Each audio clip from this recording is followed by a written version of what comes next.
Hello students, welcome to our channel science zone by Usha Chail.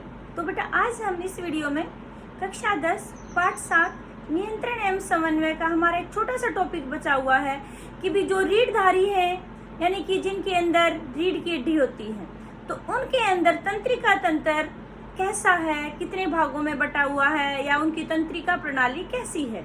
तो आज हम इसके बारे में चर्चा करेंगे। तो हमारा आज का टॉपिक है रीढ़धारियों में तंत्रिका तंत्र। तो बेटा जो रीढ़धारी होते हैं इनका तंत्रिका प्रणाली या तंत्रिका तंत्र बहुत ही विकसित होता है और क्योंकि इन जीवों में क्या होता है बेटे, तंत्रिका तंत्र प्रणाली का जो संगठन है वो शरीर के छोटे से छोटे भाग से लेके बड़े से बड़े भाग तक सबसे जुड़ा हुआ होता है। तो यानी कि काफी विकसित होगा तभी इतना जुड़ा, मतलब हर भाग तक पहुंचता है वो। तो वो क्या होता है कि ये जो पूरे शरीर में जाल सा बिछा होता है तंत्रिका तंत्र का, और उसके 3 भाग हैं। रीढ़धारियों में तंत्रिका तंत्र के 3 भाग हैं। 3 भाग कौन कौन से आगे बेटे हमारे? पहला है केंद्रीय तंत्रिका तंत्र।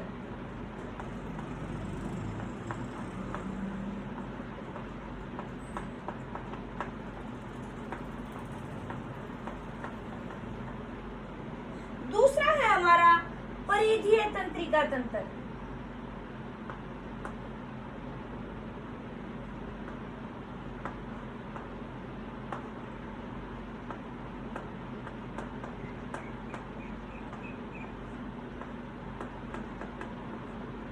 और तीसरा है हमारा स्वनियंत्रित तंत्रिका तंत्र।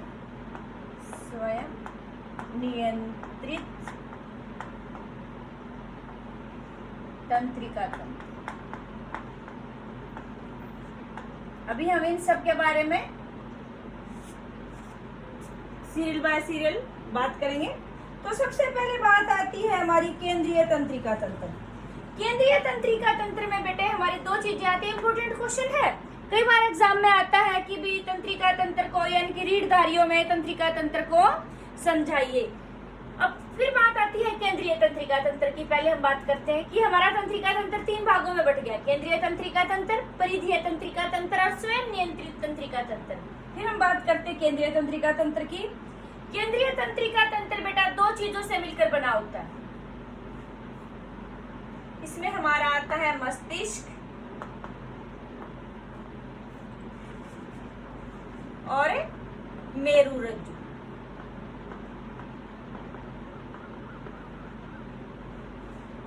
तो इसमें हमारे क्या क्या आ गए? मस्तिष्क और मेरुरज्जु। अब बेटा मस्तिष्क के बारे में आपने पहले भी पढ़ा हुआ है, मेरुरज्जु के बारे में पढ़ा हुआ है। मस्तिष्क क्या करता है? सोचने समझने का कार्य। और मेरुरज्जु हमने किया था प्रतिवर्ती क्रिया या प्रतिवर्ती चाप के समय इसका जिक्र किया था, जहां पर हमारे पास इतना सोचने का समय नहीं होता, विश्लेषण का समय नहीं होता, तो वहां से तुरंत एक्शन कौन लेता है? मेरुरज्जु। ठीक है। तो यानी कि जो मस्तिष्क है ये हमारे पूरे शरीर का समन्वय केंद्र है। हमारे शरीर की सभी गतिविधियों को जो मुख्य जो कंट्रोल सेंटर है वो हमारा कौन है? मस्तिष्क। आपको यह भी बताई थी मस्तिष्क किसमें सुरक्षित रहता है? कपाल के अंदर। खोपड़ियों का वो होता है ना हमारा, मैंने बताया था खोपड़ियों का बॉक्स नुमा संरचना होती है जिसमें मस्तिष्क सुरक्षित रहता है, जिसको हम खोपड़ी या कपाल कहते हैं। इसके अलावा मस्तिष्क के ऊपर क्या होता है बेटे? झिल्लियों का आवरण होता है। 3 झिल्लियां होती हैं और झिल्लियों के बीच में जो रिक्त स्थान होता है उसमें एक द्रव भरा हुआ होता है। मैंने आपको बताया था उस द्रव को क्या बोलते हैं? प्रमस्तिष्क द्रव। तो यानी कि इसकी रक्षा कौन करता है? मस्तिष्क की रक्षा 3 चीजें करती है। क्या कौन कौन है? एक तो कपाल यानी कि खोपड़ी, एक मस्तिष्क आवरण। कितने आवरण है मस्तिष्क के? 3 आवरण है। और एक हमारा क्या है? प्रमस्तिष्क द्रव।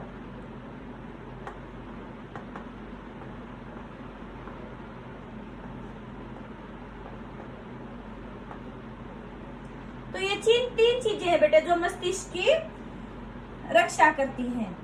ठीक है। और फिर आपको ये आप मस्तिष्क की संरचना की थी, वहां आपने किया था मस्तिष्क के 3 भाग थे। कौन कौन से? अग्र मस्तिष्क, मध्य मस्तिष्क और पश्चिम मस्तिष्क। फिर बात आती है हमारी मेरुरज्जु की। मेरुरज्जु कैसी संरचना है? यह एक दंडाकार संरचना है।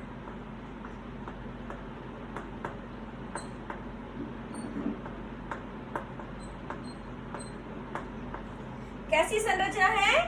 दंडाकार संरचना है। और ये कहाँ से?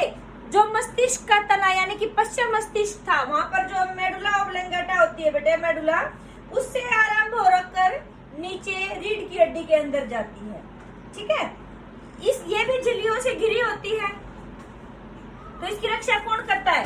एक तो रीढ़ की हड्डी करती है,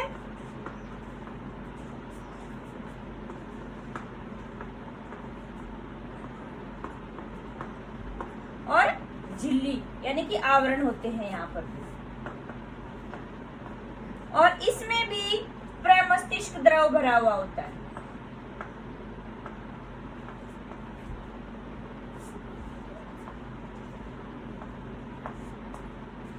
ठीक है बेटे, ये क्या करती है? हमारी मेरुरज्जु प्रतिवर्ती क्रियाओं को नियंत्रित करती है और मस्तिष्क व शरीर के अन्य भागों को सूचनाएं रिले करती है। रिले करती है मतलब है सूचनाएं भेजती है उनके पास।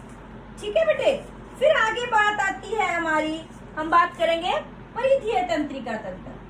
परिधीय तंत्रिका तंत्र, ये देखो बेटे, आपको मैंने बताया कि केंद्रीय तंत्री यानी कि जो हमारे शरीर के केंद्र में, केंद्र जैसे हमारा शरीर है बिल्कुल सेंटर आ गया, इसमें कौन आ गया? मस्तिष्क आ गया। और हम पीछे देखते हैं तो रीढ़ की हड्डी होती है, भी हमारे शरीर के सेंटर में होती है, केंद्र में होती है। तो यानी कि मस्तिष्क और जो हमारी मेरुरज्जु यानी कि रीढ़ की हड्डी के अंदर से जा रही है मेरुरज्जु, उसको छोड़ करके बाकी शरीर के में जो जाल फैला हुआ तंत्रिका कोशिकाओं का, वो क्या हो गया?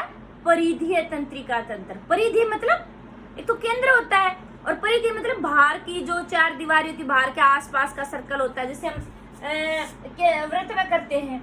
ये हमारा केंद्र हो गया, और ये जो साइड वाला ये परिधि होगी। तो ऐसे ही हमारे शरीर में जो बाकी साइड वाले जो अंग हैं, उनमें सब में जो तंत्रिकाएं फैली हुई है, वो किस में आता है? परिधीय तंत्रिका तंत्र के अंदर। तो परिधीय तंत्रिका तंत्र में क्या होता है बेटा? तंत्रिका कोशिकाओं का जाल बिछा होता है। ये क्या करती हैं? सूचनाएं ग्रहण करती हैं और सूचनाओं को फिर मस्तिष्क यानी कि केंद्रीय तंत्रिका तंत्र तक पहुंचाती हैं, और वहां से आदेश लेकर के जो प्रभावित अंग है उन तक यानी कि जो हमारे पेशी ऊतक है वहां तक सूचनाएं पहुंचाती हैं। इसमें क्या होता है बेटे कि भी हमारे जो परिधीय तंत्रिका तंत्र है, इसमें दो प्रकार की तंत्रिकाएं होती हैं। एक तो जो मेरुरज्जु से निकलेंगी उसको बोलेंगे मेरु तंत्रिकाएं, और जो हमारी मस्तिष्क से निकलती हैं वो हमारी होगी कपाल तंत्रिकाएं या कंकाल तंत्रिकाएं। तो इसमें हमारी दो प्रकार की तंत्रिकाएं आ गई। कौन कौन सी? मेरु तंत्रिकाएं और एक आ गई हमारी कपाल तंत्रिकाएं। कपाल को हम क्या कह सकते हैं? और कंकाल तंत्रिकाएं। ठीक है बेटे, तो यानी कि आपसे पूछा जाए मेरु तंत्रिकाएं क्या होती है? वे तंत्रिका परिधीय तंत्रिका तंत्र का वह भाग या वे तंत्रिकाएं कोशिकाएं जो मेरुरज्जु से निकलती है, शरीर के दूसरे भागों तक पहुंचती हैं, वो क्या होगी? मेरु तंत्रिकाएं। और जो खोपड़ी से निकलती यानी कि मस्तिष्क से निकलती हैं, उन्हें हम क्या कहेंगे? कपाल तंत्रिकाएं। अब जो ये तंत्रिकाएं निकलती हैं बेटे, ये 3 प्रकार की होती हैं। जो तंत्रिकाएं निकल रही है हमारी, ये कपाल और जो ये मेरु तंत्रिकाएं, 3 प्रकार की तंत्रिकाएं हो सकती हैं। कौन कौन सी? एक तो हमारा बताया था मैंने आपको, ये पहले जो वीडियो बनाई थी उसमें बताया था संवेदी तंत्रिकाएं, यानी कि जो संवेदी अंग से केंद्रीय तंत्रिका तंत्र तक संदेश पहुंचाती है। नंबर 2 हमारी कौन सी होगी? मोटर तंत्रिकाएं, यानी कि तंत्रिका तंत्र से प्रभावी अंग, कार्यकारी अंग तक जो संदेश लेकर आती हैं। और तीसरा है हमारी मिश्रित तंत्रिकाएं, यानी कि वो दोनों प्रकार के कार्य करती हैं, संदेश लेकर भी जाना और संदेश लेकर भी आना। ठीक है बेटे, फिर आगे बात आती है हमारा, एक ही बच गया है इसमें, वो कौन सा है? स्वयं नियंत्रित तंत्रिका तंत्र। इसका दूसरा नाम है स्वायत्त तंत्रिका तंत्र। इसमें कौन सा आता है? इसको और क्या कह सकते हैं? स्वयं नियंत्रित, इसको हम क्या बोलते हैं? स्वायत्त तंत्रिका तंत्र।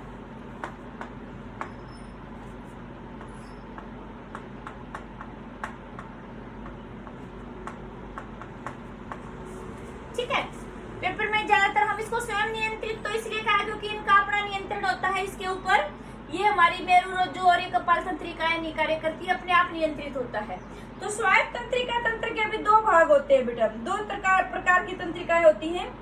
अनुकंपी तंत्रिका तंत्र, इसके दो भाग हो गए, कौन कौन से? अनुकंपी तंत्रिका तंत्र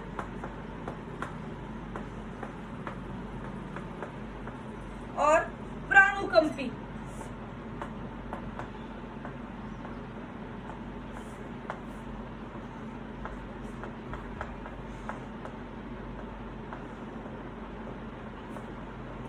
ठीक है बेटे, ये दोनों जो तंत्र होते हैं अनुकंपी और प्राणुकंपी, ये एक दूसरे के विपरीत कार्य करते हैं। एक उस कार्य को मान लो बढ़ाता है तो दूसरा उस कार्य को घटा देता है। ठीक है बेटे, ये कहाँ पाए जाते हैं? बात आती है कि कहाँ होते हैं ये? जो हमारे आंतरिक भाग होते हैं, आंतरिक अंग होते हैं, जैसे हृदय है, रक्त वाहिकाएं हैं, ग्रंथियां हैं, तो उनकी कार्य प्रणाली को क्या होता है? विशेष प्रकार की तंत्रिकाएं नियंत्रित करते हैं, जिन्हें हम कहते हैं स्वायत्त तंत्रिका तंत्र या स्वयं नियंत्रित तंत्रिका तंत्र। तो जो हमारे आंतरिक भाग है जिनके ऊपर हमारा नियंत्रण नहीं है, जैसे इसमें कौन कौन आ गए? हमारे हृदय, रक्त वाहिकाएं व ग्रंथियां, तो उनकी कार्य प्रणाली को कौन नियंत्रित करेगा? स्वयं नियंत्रित या स्वायत्त तंत्रिका तंत्र। इसके मैंने आपको बता दिया दो भाग है, अनुकंपी और। आइए हम देखते हैं कि भी शरीर के कुछ जो अंग हैं उनके ऊपर अनुकंपी और प्राणुकंपी तंत्रिका जो तंत्र है वो कैसे कार्य करता है। सबसे पहले बात करते हैं हम हृदय की। हृदय को क्या करता है बेटे? ये अनुकंपी तंत्रिका तंत्र जो है उद्दीपन को बढ़ा देता है, यानी कि कुंचन को बढ़ाता है, सिकुड़ने फैलने को बढ़ा देता है। प्राणुकंपी क्या करता है? उसको कम कर देता है। आंखों को, जो अनुकंपी तंत्रिका तंत्र है आंखों की पुतली को फैला देता है। जैसे हम कोई ऐसी स्थिति देखते हैं हमारी पुतलियां फैल जाती हैं, आंखें चौड़ी हो जाती हैं। और प्राणुकंपी क्या करता है? पुतली को सिकोड़ता है। और जो ये पाचक एंजाइम के ऊपर ये कैसे कार्य करते हैं, यानी कि ग्रंथियों के ऊपर, ये लार ग्रंथि के स्रावण को कम करता है। और प्राणुकंपी क्या करता है? लार ग्रंथि के स्रावण को बढ़ाता है। ये जो अनुकंपी जो होता है मूत्राशय को विसरित करता है, फैलाता है मूत्राशय को, और ये क्या करता है? मूत्राशय को सिकोड़ता है। और जो अनुकंपी होता है बेटे, ये श्वसन नली को फैलाता है और ये श्वसन नली को सिकोड़ता है, तंग कर देता है। और जो अनुकंपी तंत्रिका तंत्र है ये जनन अंगों के ऊपर कैसे कार्य करते हैं? दोनों, ये जनन अंगों की उत्तेजना को रोकता है। और ये जो प्राणुकंपी होता है जनन अंगों में उत्तेजना उत्पन्न करता है। तो बेटा ये थे हमारे कुछ शरीर के जो स्वयं नियंत्रित भाग है कि उनके ऊपर ये जो यानी कि स्वायत्त तंत्रिका तंत्र या स्वयं नियंत्रित तंत्रिका तंत्र उनके ऊपर कैसे कार्य करता है, कौन सा उस कार्य को घटाता है। यानी कि यहाँ से आपको एक बात तो पता चल गई होगी कि जो अनुकंपी और प्राणुकंपी एक दूसरे के विपरीत कार्य करते हैं। जैसे हमने हार्मोन वाला टॉपिक किया था तो उसमें हमने देखा था कि भी हार्मोन भी कई हार्मोन थे ऐसे जो एक दूसरे के विपरीत कार्य करते थे, एड्रेनलिन और नॉर एड्रेनलिन, ग्लूकागॉन और इंसुलिन। तो ऐसे ही ये दो तंत्रिका कोशिकाएं हैं, दो प्रकार की, अनुकंपी और प्राणुकंपी, ये भी एक दूसरे के विपरीत कार्य करते हैं। फिर लास्ट जो टॉपिक बचता है हमारा कि भी जो आपका तंत्रिका तंत्र है ये क्या क्या कार्य करता है। आपसे ये पूछा जाए कि भी किस प्रकार से क्रिया करता है, क्रिया किस प्रकार से होती है तंत्रिका तंत्र के कारण से। सबसे पहले बात होती है तंत्रिका तंत्र क्या करेगा? सूचनाएं ग्रहण करेगा। यानी कि हमारा टॉपिक आ गया तंत्रिका तंत्र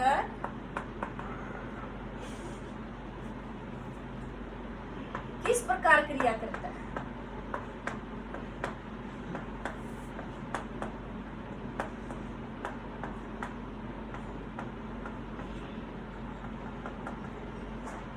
सबसे पहली बात पॉइंट आता है सूचनाएं एकत्रित करता है।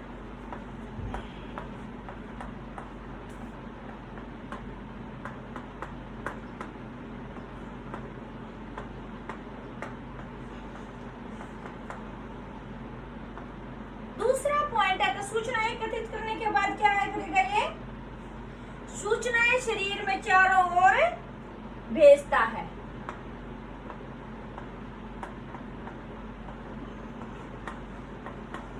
सूचनाएं तो शरीर में चारों ओर भेजता है। उसके बाद क्या करेगा? शरीर सूचना मिलने के बाद जैसे हमारा तंत्रिका तंत्र था तो क्या करेगा? विश्लेषण, यानी कि सूचनाओं का विश्लेषण करता है।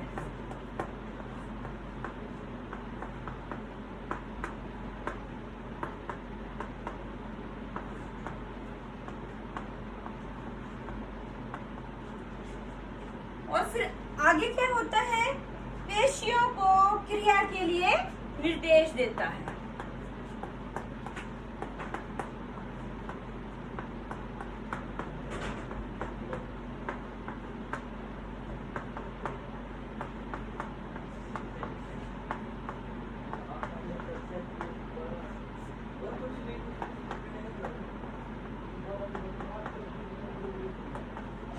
और फिर लास्ट में क्या आता है? सूचनाओं के आधार पर निर्णय लेता है।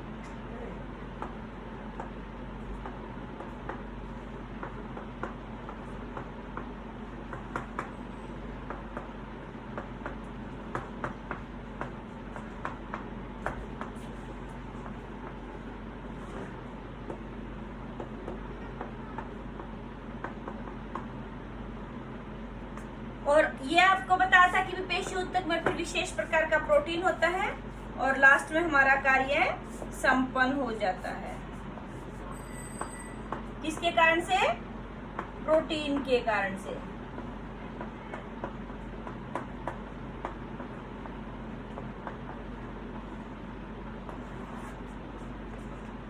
ठीक है बेटे, तो ये थे हमारा टॉपिक की भी तंत्रिका तंत्र जो रीढ़धारी जीव हैं, विकसित जीव हैं, जैसे हम हैं। मान लो ऐसे आ जाए कि मनुष्य के अंदर तंत्रिका तंत्र को समझाइए तो भी आपको ऐसे ही एक्सप्लेन करना है। और ये इंपॉर्टेंट क्वेश्चन है, इसमें से बड़ा क्वेश्चन भी पूछ सकते हैं, इसमें से छोटे क्वेश्चन भी पूछ सकते हैं। आपको वीडियो अच्छी लगी तो वीडियो को शेयर और लाइक जरूर करें। और जिसने भी बेटा चैनल सब्सक्राइब नहीं किया है, सबसे पहले आप चैनल को सब्सक्राइब करें, तभी तो आपको और वीडियो बनेंगे उनकी नोटिफिकेशन आएगी आपके पास। और आपको किसी भी टॉपिक में कोई डाउट लगती है तो आप कमेंट सेक्शन में जाके अपने डाउट को जरूर क्लियर करें, क्योंकि एक बार डाउट माइंड में रह जाती है तो हमें आगे का समझ में नहीं आता है। थैंक यू बेटा।